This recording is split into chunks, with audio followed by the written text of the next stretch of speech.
Ingingo nkuru zigize ano makuru. Ikigega mpuzamakungu c'ubutunzi FM mu mpfunyapfunyo giherutse gushira Burundi mu kibanza ca nyuma mu bihugu bikenye ku isi. Abahinga bigenga mu vyerekeye ubutunzi bakavuga ko hari ibintu bishobora gukorwa kugira ngo ubutunzi bw'ico gihugu bwisununure. Ninga dusavuga mu butunzi bw'igihugu bwa mbere twanza kumico bita mu gifaransa situation de référence, no kuvuga tugeze kuri nota ubukene bungana gute. Ibiharuro mbega ko bavuga tumwe wose rufungura nuko hari abadafungura. None tudomane tugeze.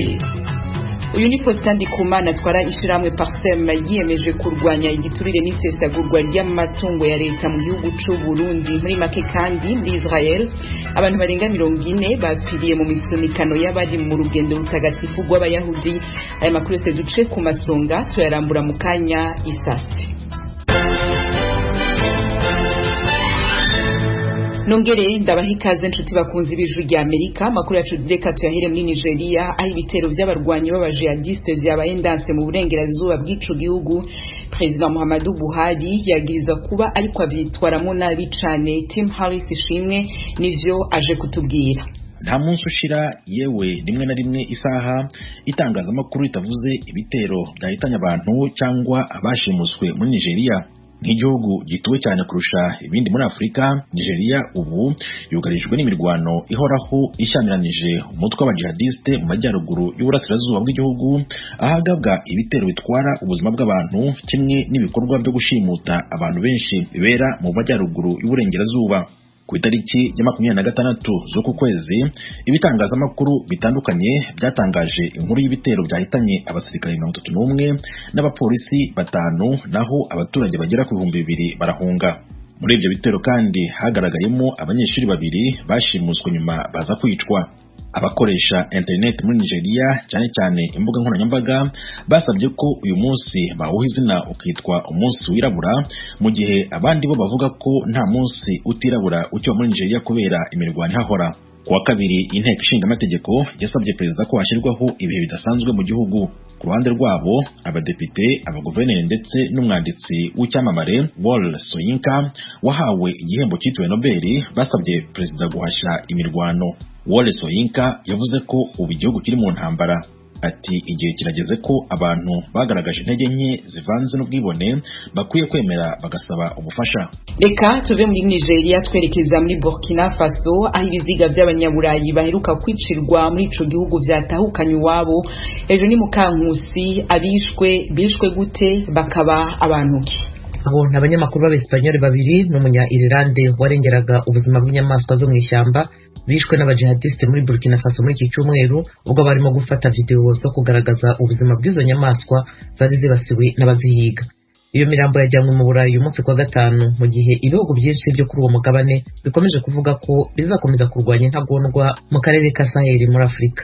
David Bellion wari ufite imyaka 44 na Roberto Ferrer w'imyaka 47 bari abanyamakuru b'umwuga bari bamenyereye gukorera mu turere turi mu bushyamirane. Bari barifatanyije n'umunya Irlande Roy Young mu gikorwa cyo kurwanya abahiga inyamaswa cyakurikiranwaga n'umutwe udasanzwe wa gisirikare witaga ku nyamaswa zo mu ishyamba mu burasirazuba bwa Burkina Faso. Bishwe kuwa mbere ubwo imodoka barimo yavumbukiweho n'abajihadiste. Abategetsi muri Espagne bavuze ko abanyaburayi 3 n'umusirikare wa Burkina Faso bishwe. Guverinoma ya Burkina Faso yavuze ko abantu 6 bakomeretse. Imirambo y'abanyaburayi yurijwe indege ya gisirikare ya Espagne yahagurutse mu murwa mukuru wa Burkina Faso Ouagadougou mu ijoro ryakeye.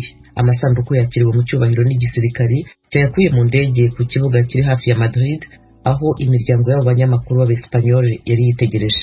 Ejo ni Mukankusi urakenuye nene bice ku masonga nk'itangura muri Israel abantu barenga 40 bapfiriye mu misunikano y'abari mu rugendo rutagatifu rw'abayahudi.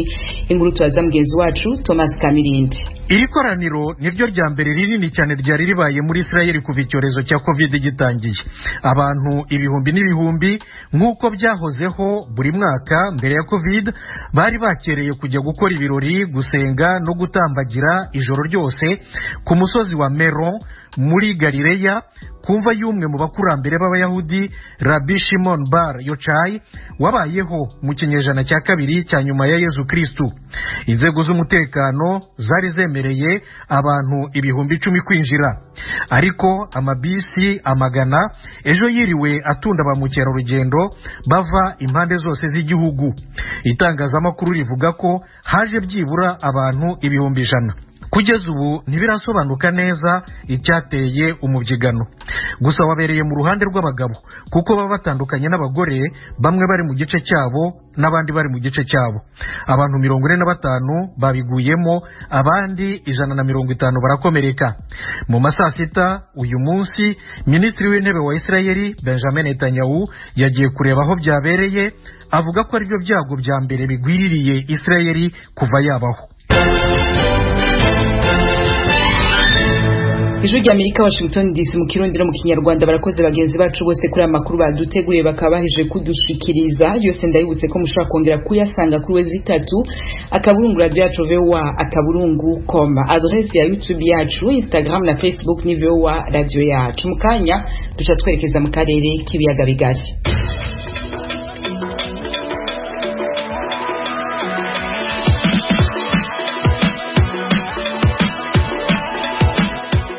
Ayo mu karere k'ibiyaga bigari turahera mu gihugu c'u Burundi, aho ikigega mpuzamakungu c'ubutunzi FMI mu mpfunyapfunyo giherutse gushira ico gihugu mu kibanza ca nyuma mu bihugu bikenye ku isi. Mu kiganiro Faustin Ndikumana twarishamwe Parsem arikorera mu gisata kirwanya igiturire n'isesagurwa ry'amatungo ya leta yahaye amenyesha amakuru kuri no wa gatanu, yerekanye icokorwa kugira ngo ubutunzi bw'u Burundi bwisununure. Eloge Urikaneza abitugire ku muriri. Ikiganiro cy'umwaka cy'ikigega mpuzamakungu cita ubutunzi FMI cyerekana ko Burundi buza mu kibanza ca mbere mu bihugu bikenye ku isi. Kubw'iyo raporo muri rusangi Murundi wese yakoresha ku mwaka amadolari atarenga 268. Ku bihugu 25 bikenye kurusha ibindi ku isi, ico gihugu nico conyene umunyagihugu ku mwaka tuzuza amadolari 300. Ishyirahamwe Parsem rihamagarira abarundi guhindura ingendo n'ivyiyumviro kugira bashe kwiterambere rirama, rivuga ko ubukene Burundi burimo bushobora kunyurwa n'ukuntu abantu bashobora gukomeza biyongera. Ni mu gihe gisata cy'igihugu kijejwe gutororokanya ibitigiri giherutse kwerekana ko myaka 20 imbere abarundi bashobora kuba bageze ku miliyoni 16. Faustin Ndikumana umukuru wa Parsem kuri uyu wa gatanu yagarutse ku bintu bigaragaza urugero rw'ubukene mu gihugu. Hari mu kiganiro yahaye abanyamakuru. Ubwa mbere hoho ubukene mu Burundi bumari byinshi kandi bwariyongereye, uravye hamaze kuba igihe abarundi ku 10 baharwa munsi mu bukene urugero de pauvreté urumva bari byinshi cyane. Hanyuma turavye ubutare performance économique ukaraba nk'ibita ibikorwa by'amabarazo nk'infrastructure mu gihugu nyene yifashe, urabona neza yuko hari ingorane uravye bifashe no munsi. Ukaraba bimwe twita balance commercial, ibyo dushorera hanze n'amadovize ashobora kurunga ukabona ko biri hasi cyane. Ukaraba amadeni leta ifise endettement no muri endettement intérieur zo amadeni ifise mu gihugu hagati ukabona ko naguma nduga. Ubwo dasanzwe kavuze iby'agashomeri, kubura akazi sous-emploi, n'ingene turiko abarundi ko baragwira mu byigwa biheruka kuba byahise yerekana ko dushobora kuba imiliyoni 16 mu myaka 20 y'imisi. Ndikumana twara Parsem hari inkingi 12 ziri mu migwi mikuru 5 hanura leta kwihutira gushira mu ngiro kubwiduza urugero rw'ubutunzi. Nimba dusakuza mu butunzi bw'igihugu bwa mbere twanza kumuco bita mu gifaransa situation de référence, no kuvuga tugeze kuri dosa ubukene bungana gute. Iri haru mbega ko bavuga tumwe wose ro gushufungura nuko hari abadafungura bikwiye. None tudomana igeze abadafungura bikwiye bangana gute? Dushaka baze bangane gute mu misi tuzoharura gute? Ikintu cyangwa no kurondera uburyo wandika ibitabo by'iterambere cyangwa gute utazi kurondera uburyo bikunze. Ubwo buryo buronderwa cyane, ushobora kuba imfashanyo, ushobora kuba ingurane waka ibihugu bigenzi, ushobora kuba ingurane waka ku isoko ry'amafaranga, ushobora kuba imitahe y'ababizatunga, ushobora kuba bya bindi bya bita partenariat public privé. Ngo ikibazo byose muri byo byose Burundi buri hasi cyane. Kurondera aba expert ashobora kuja ku iterambere, ubu hakwiye kujaho n'ikintu bita ikigo cy'ubushakashatsi kiga yasohora amayikida kumakomeye ikazana expert kugira tubone inyishu zimwe ku ngorane. Hari ibindi n'ibijanye na efficacité institutionnelle, mu kuvuga administration, igipolisi n'ubutungane, ingene bikorera mu muco ahari hatazira n'igituri. Nta gihugu cyateye imbere gifise administration, igipolisi n'ubutungane biri korombi. naho uraramwo nta terambere rishoboka, ahantu igipolisi kigorana, administration itorohereza abantu, ahantu ubutungane butabyoroshe, kigaheza kikavanye bimwe biboneka no gusesagura amatungo y'igihugu. Ikindi rero guha ikibanza abizatunga abikorera utwabo, utarama muri byangombwa kandi bikomeye na kenya kugitangurira kahubwo ibijanye na cohesion sociale, gusezera burundu injyane za politiki. Ukomeza inzego umushikiranganji w'ubutungane kuri wa gatatu yabwiye abashinga amateka ko bigiye kuba vyiza kurusha kubera sentare zibiri zigwanya ibiturire n'igipolisi karuhariwe kijejwe ico gikorwa vyafutswe ububasha bwavyo bwegurirwa za sentare zisanzwe. Janine Nibizi: sentare kandi zizoba zifite n'ubwo bubasha bw'uko hari igihe usanga bavuga ngo kugongwa amabanga ngo y'akazi, ugasanga mu mabanki atandukanye hariho ibyo baje kwerekana bya muntu cyangwa ntitwitanga, ariko muri iri tegeko hariho ububasha bw'uko amasentare azoba afite ubwari konte y'uwo muntu bazoba bariko barakurikirana bakaraba ese byagenze gute, byari bimeze gute, kuko n'amafaranga nayo nyene arashobora kugurishirizwa ku makonti y'abantu. Ibi bisata bizoba bifite kubasha kugira ngo bishobore gukurikirana neza abantu usanga bariko baragira ibiturire. Ibi Faustin Ndikumana asanga bikwiye kwitonderwa, agasigura ko igikorwa cyo kurwanya ibiturire gihabwa ahinga ku isi yose. Bisaba ico bita ubushakashatsi bukomeye n'abahinga bakomeye babyigiye ingene ubusuma ahubwo babunyegeza. Bisaba na formation, hajya sishwa ngo mu magistrat ngo heje droit kuri université boye ngo rashite ngo heje droit bugira benshi kandi mukora ibiturire n'amainfrastructure muze yaruri henga babyigiye yo uburambo yifitemo n'ubu hari abantu bihinjira genda mu Faransa he usanga hama nuze d'investigation financière yana ikira kurikirana aho abashiranganje baje kurangiza ama evasion fiscale canke mu maparadis fiscale. Ivyo bitarunga umuntu abikurikirana we ivyo ndavuga ngo ni ngora amatribunal do grande instance ndabo zone zidanze do grande instance. Kuri 20 vya mbere bikenye ku isi uyu mwaka ibiri ku mugabane wa Afrika 17 bikaba bivangiwe gusa na Afghanistan, Yemen hamwe na Haiti. Eroje buri kaneza ijuru rya Amerika. Eloge Wiri Kaneza urakenuye. Mu gihugu cy'u Rwanda naho mucamanza muri sentare y'ubujurire igeregeje inyuma isomwa ry'urubanza rwa Bernard Munyagishari yagirizwa ibyaha vya genocide yakorewe mu cahoze ari prefecture ya Gisenyi mu burengerazuba bw'u Rwanda.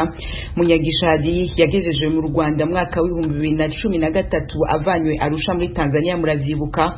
Mugenzi wacu Eric Bagira ubusa yari muri atangaza impamvu zatumye adashobora gusoma icyemezo ku rubanza bwana Bernard Munyagishari aburanamo n'ubushinjacyaha ibyaha bya genocide. Umucamanza mu rukiko rw'ubujurire yavuze ko urubanza rwabaye rurerure bituma atabasha kurwanika mu ngingo zarwo zose, nta ruhande na rumwe mu ziburana rwari ruhagarariwe. Kugeza ubu mu rwego rw'ubujurire bwana Munyagishari araburana mu rurimi rw'igifaransa kuko impande zombi zabyumvikanyeho. Umucamanza yabwiye abari mu rukiko ko n'icyemezo azafata kizaba cyanditse mu rurimi rw'igifaransa. Ni mu gihe ku rwego rwa mbere Munyagishari yaburanaga mu rurimi rw'igifaransa afite umusemuzi mu rurimi rw'ikinyarwanda. Ibishya muri uru rubanza rwa Munyagishari ku rwego rw'ubujurire noneho araburana yemera ibyaha byose bya genocide aregwa, havuyemo icyaha cyo gukoresha abagore imibonano mpuzabitsina ku gahato nk'icyaha kibasiye inyoko muntu. Kwemera ibyaha kwa Munyagishari yabanje kubyumvikanaho mu rwego rw'ubushinjacyaha. Akigezwa mu Rwanda ubutabera bwamuregaga icyaha cyo gukora genocide, ubufatanyacyaha mu gukora genocide, gucura umugambi wa genocide, ubwicanyi nk'icyaha kibasiye inyoko muntu, n'icyaha cyo gukoresha imibonano mpuzabitsina ku gahato nk'icyaha kibasiye inyoko muntu. Nyuma yo kwemera ibyaha, Munyagishari n'umunyamategeko umwunganira Jean Claude Shoshi Bizimana basaba ko urukiko rwazamugabanyiriza ibihano rukamuhanisha igihano kiri hagati y'imyaka 5 n'imyaka 15 kivuye ku igifungo cy'ubuzima bwe bwose. Yari yarakatiwe n'urukiko rukuru ku rwego rwa mbere, ariko ubushinjacyaha bwo buvuga ko yagombye gukatirwa imyaka 25 y'igifungo. Ikindi kitari cyarumvikanyweho ku rwego rwa mbere bwari ubwenegihugu bwa Munyagishari kuko we yavuga ko ari umunyekongo, ubushinjacyaha bukabifata nko gushaka kuyobya uburari. Ku rwego rw'ubujurire ubu impande zombi ziremeranya ko Munyagishari ari umunyekongo wari warashatse ibyangombwa byo mu Rwanda aba ku Gisenyi. Nyuma yo kwemeranywaho n'ubushinjacyaha ko agiye kuburana yemera ibyaha bwana Bernard Munyagishari wari ufungiwe muri gereza ya Mpanga iri mu karere ka Nyanza mu majyepfo y'igihugu, bivuga ko abafungwa bagenzi be bari bafunganywe batamurebye neza, bituma yimurirwa muri gereza ya Nyarugenge iri Mageragere mu nkengero z'umujyi wa Kigali mu rwego rwo kumurindira umutekano. Munyagishari afatwa nka nimero ya 2 mu bakekwaho ibyaha bya genocide boherejwe n'urukiko mpuzamahanga mpanabyaha rwashyiriweho u Rwanda yarusha muri Tanzania, boherezwa baza kuburaniraho bikekwa ko bakoreye ibyaha. Yoherejwe nyuma ya Pastor Jean Uwinkindi nawe wakatiwe igihano cy'igifungo cya burundu. Aregwa kwica abatutsi ubwe, ubushinjacyaha buvuga ko yabaga yabakuye mu bitero bitandukanye, kuba mu nama zateguraga jenoside n'ibindi bikorwa byo gutoza interahamwe zakoze jenoside ku Gisenyi. N'ibyaha ubushinjacyaha buvuga ko abatangabuhamya bagaragaza ko Munyagishari yabikoreye mu cyahoze ari prefegitura ya Gisenyi mu bice bya Komine Rouge, hahawe iryo zina kubera ubwicanyi bwahabereye ku mashuri ya Saint Fidèle na ku Nyundo ku Gisenyi. Bwana Bernard Munyagishari w'imyaka 62 y'amavuko yoherejwe mu Rwanda mu mwaka wa 2013 avuye Arusha muri Tanzania ku rwego rwa mbere urukiko rwamukatiye igifungo cya burundu yarikuye mu rubanza yiko mu mucamanza wamuburanishaga ko yarabogamye. Icyemezo cy'urukiko rw'ubujurire hatagize igihinduka biteganijwe ko kizatangazwa ku itariki ya 7 z'ukwezi kwa 5 uyu mwaka. Bagira ubusajwi rya Amerika i Kigali.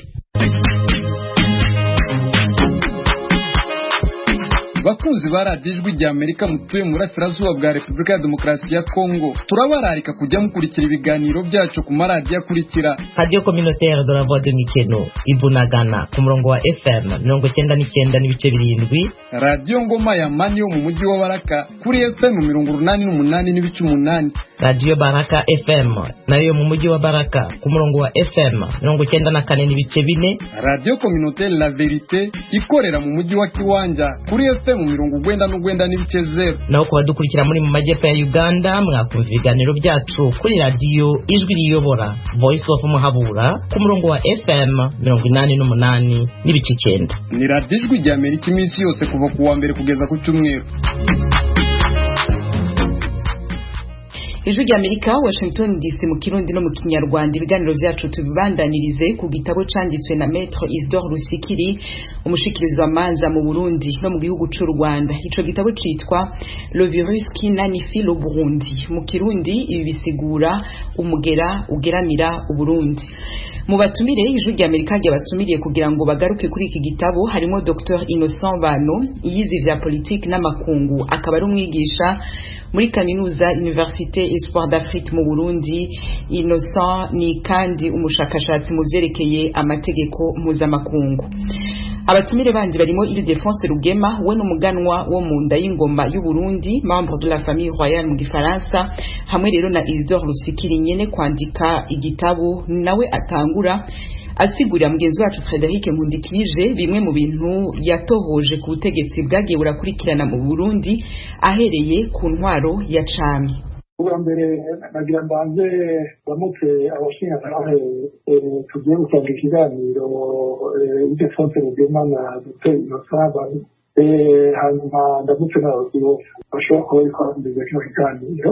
Kwandika iki gitabo naringanzwe na Professeur Bankamwabo Ignace, urazi ntawe kwandika ikintu gico nyine, ariko icyo nagombye kwerekana nuko biwe tugezemo naravye Uburundi bugeze, usanga Uburundi bugeze habi cyane.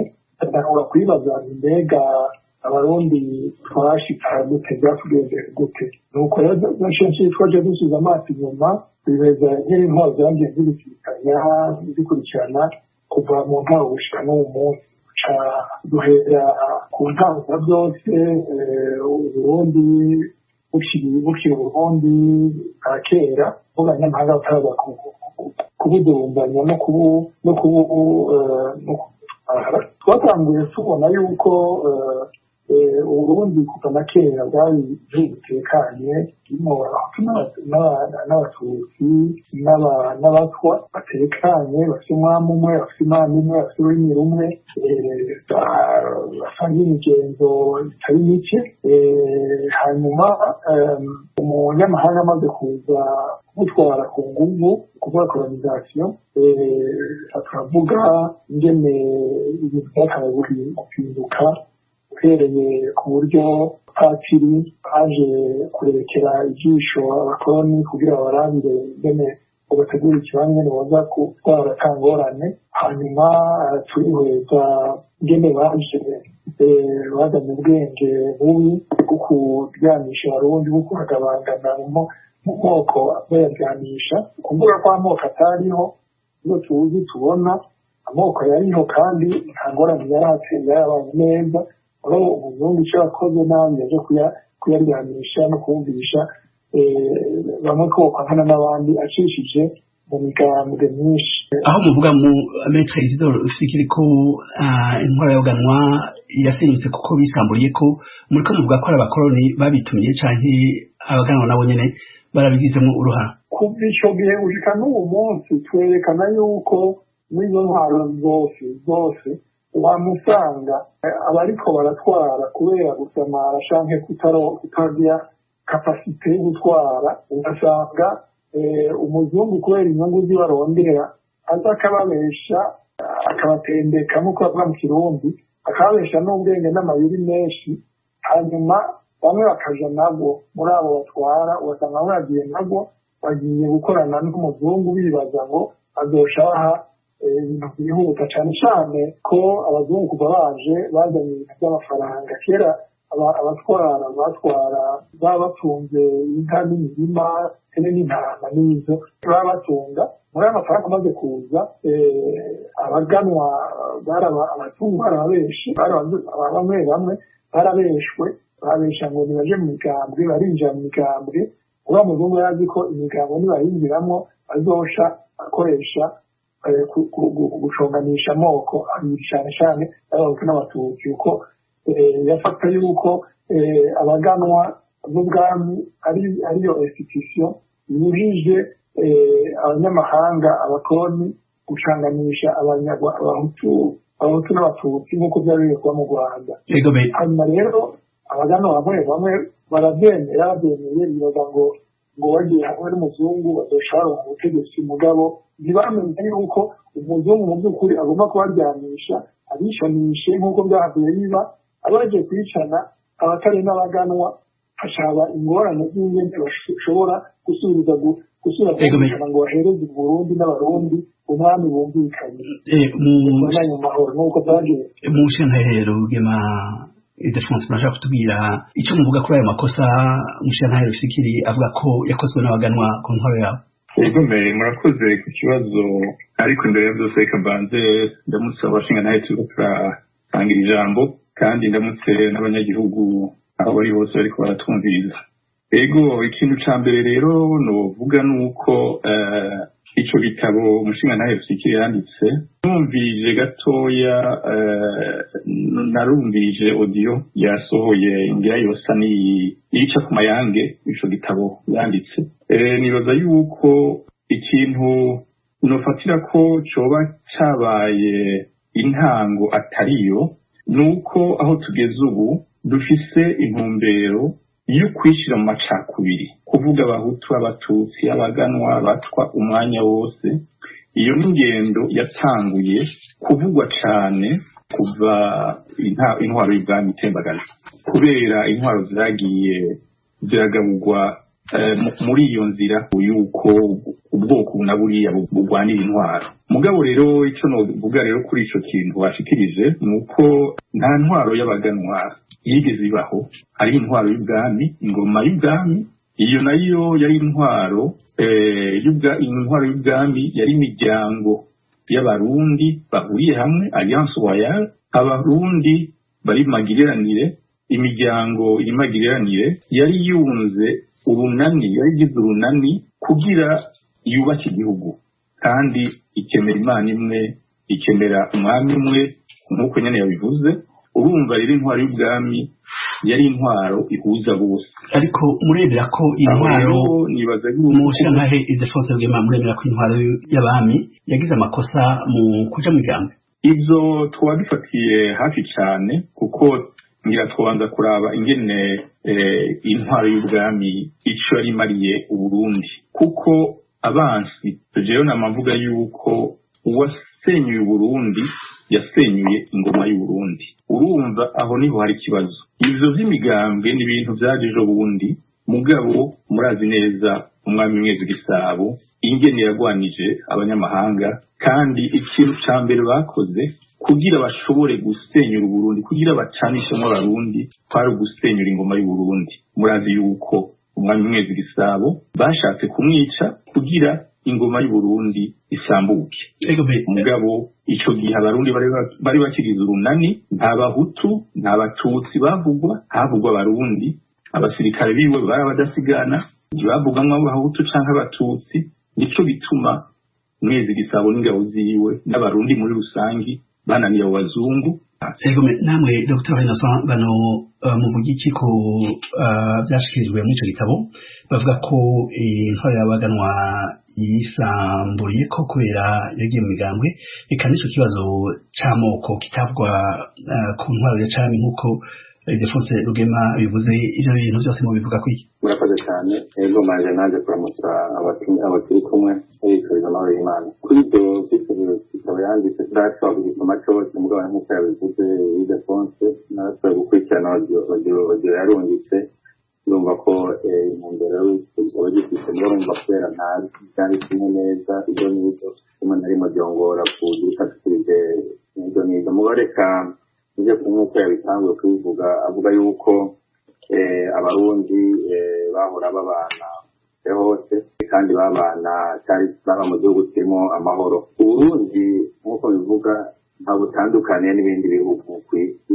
kuko Burundi no kitarakayiro. Uburundi bwamyeho kandi Uburundi bwamye bufite nyene butwagwa, kuko Uburundi bwamye butwagwa n'imbere y'abazungu hariho icyo twokwita amashyikiri politiki traditionnelle, donc yari ahari yagenga intwaro n'intwaro y'icami. So rero mvuga kuri ibyo ni uko muri icyo gihe abarundi bonyene bashobora nyene bitunganiriza intwaro zabo, n'ingene bari bafite aya mashyikiri nyene batwara.